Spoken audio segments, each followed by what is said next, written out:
Good morning to all my friends and family, and welcome to this episode of Jim's 5am Club. The jacarandas are just starting to flower, and it is another spectacular Sydney spring morning. What I'd love to do today is to continue the tradition and to talk about another book, another source of OPE, other people's experiences, and take some of these messages and hopefully incorporate them into our inventory of skills, knowledge, wisdom, and potential power.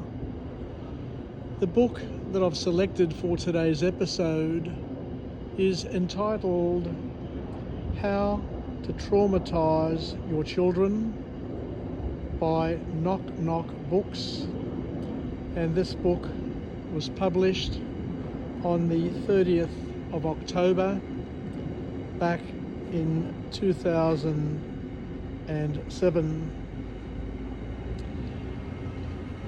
This book is all about satire, but it has a potent sting.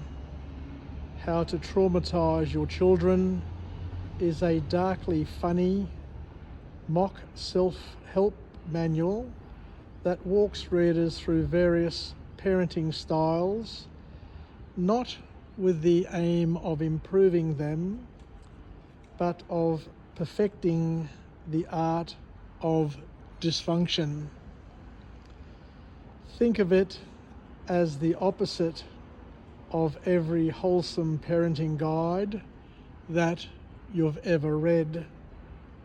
Here, emotional repression, helicopter control, passive aggression, and narcissistic projection are laid out like clinical tools in a twisted instruction manual.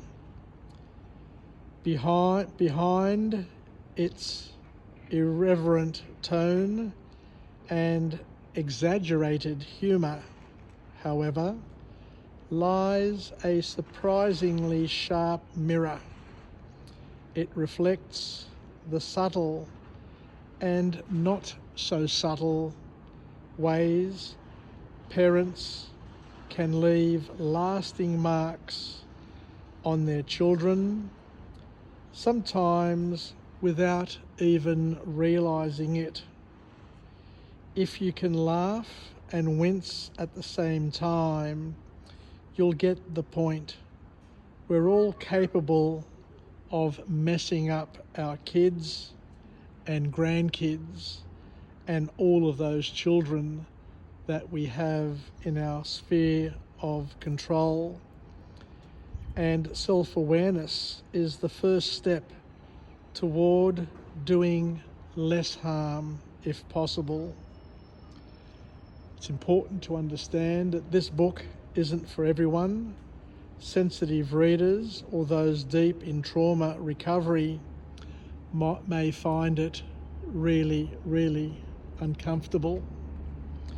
But for those who can stomach the sarcasm, it offers a fresh, if barbed, perspective on the enormous responsibility that we have as parents and caregivers. So let's step through this book and see what we can learn and what we can take from it.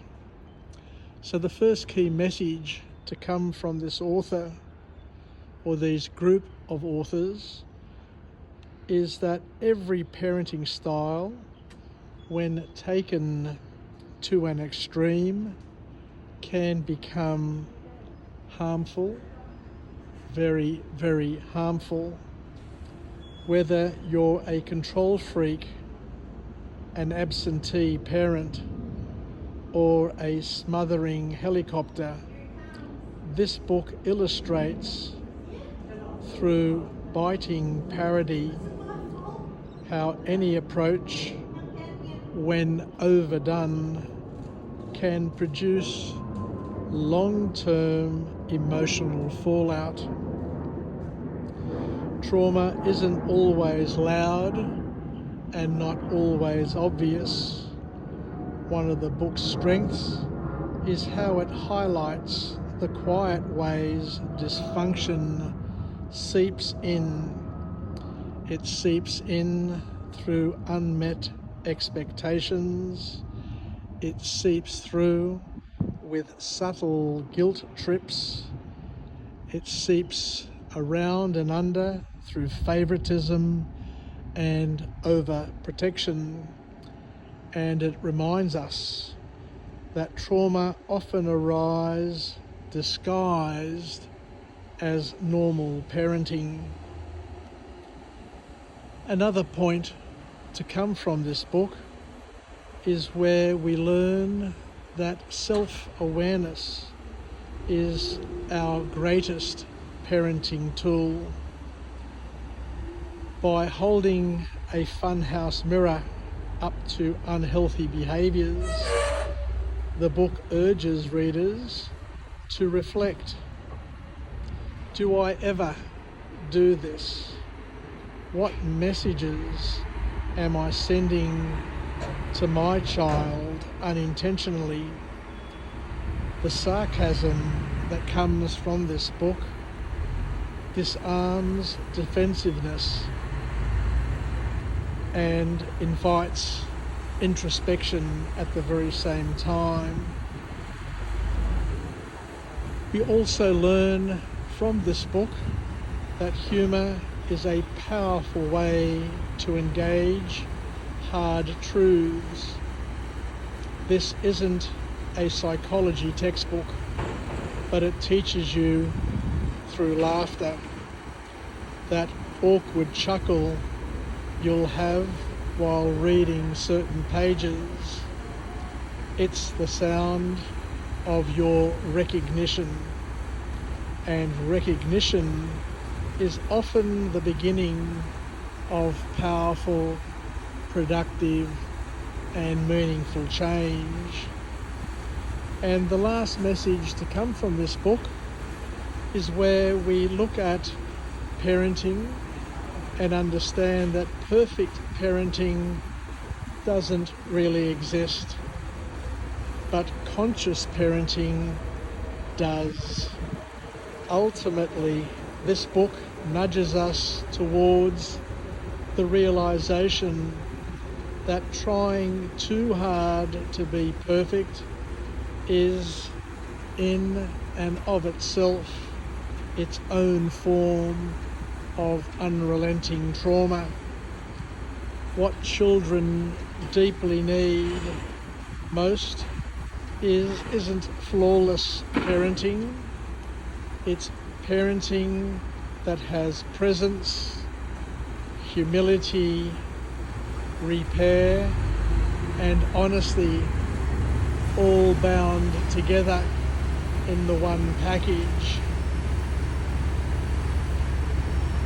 This book, How to Traumatize Your Children, is indeed edgy, weird, and wise, and brutally funny at the same time.